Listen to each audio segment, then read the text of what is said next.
रावण पे विजय प्राप्त करके लंका पे और अयोध्या वापस आए। तो जनक जी का बुलावा आया कि भी सब थक के हार के आए हैं, तो क्यों ना थोड़े दिन यहाँ विश्राम के लिए आ जाएं। तो भाई चारों दुल्हन, चारों बहन भी आ जाएं, चारों भाई भी आ जाएं। तो राम जी ने हाँ की स्वीकृति दे दी कि भाई चलो आ जाते हैं। धीरे धीरे सब तैयार होने लगे, हम भी जनकपुर जाएंगे, हम भी जनकपुर।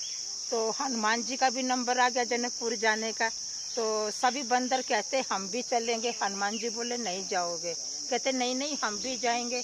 तो हनुमान जी ने राम जी को कहा कि भी सभी बंदर सेना चाहती है, हम भी चले जनकपुर में। कहते नहीं नहीं तुम बहुत उपद्रव मचाते हो। तो हनुमान जी ने मना कर दिया।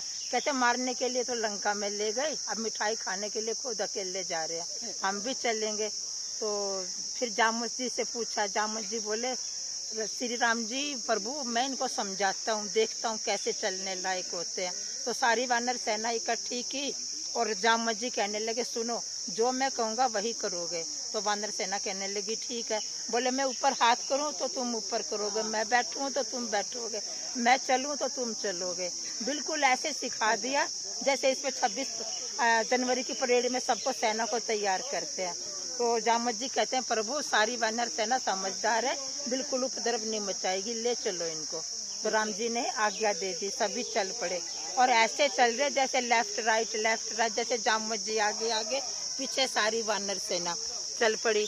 चल गए जी वहाँ पे सारे जने एक साथ बैठे। जनक जी कहते वानर सेना इतनी समझदार, बंदर जाति तो समझदार होती नहीं है, खूब उपद्रव मचाती है। जी ठीक है जी, सारे मिले, आसन दिए, सब बैठ गए और बैठने के साथ साथ सबका भोजन आगे आ गया।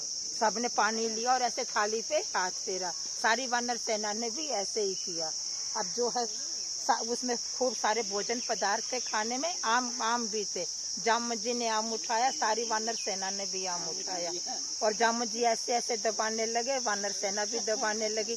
जामवत जी तो थोड़े शक्तिशाली तो थे ही, और जैसे जोर से आम दबाया गुठली ऊपर जाके गिरी। सारी वानर सेना ने भी ऐसे ही आम दबाया, एक एक करके सारी गुठली। जामवत जी ने सोचा किसी के खाने में गुठली गिरेगी और उछल के गुठली पकड़ने लगे, एक एक करके सारी वानर सेना तभी निकलती बंदर सारी। तो राम जी थोड़े सकुचाए जनक जी को देख के। तो जनक जी कहते हैं कोई बात नहीं है, सब तो चलता है। तो राम जी को जनक जी ने गले लगाया और बड़ा सुकून महसूस किया। तो जामवत जी सोचते हैं कि मैं भी प्रभु के गले लगूंगा। तो प्रभु जी इशारा करते हैं द्वापर युग में तुम्हारे भी गले लगूंगा। जब वो मणि चोरी का जब आरोप लगा था तो कृष्ण जी जामवत जी की कुटिया में पहुंच गए थे ढूंढते ढूंढते। जामवत जी ने अपनी बेटी जामवती की शादी कृष्ण जी से करी, तो फिर उन्होंने जमाता बन के गले लगे। तो बोलो हनुमान जी महाराज की जय, क्या जय।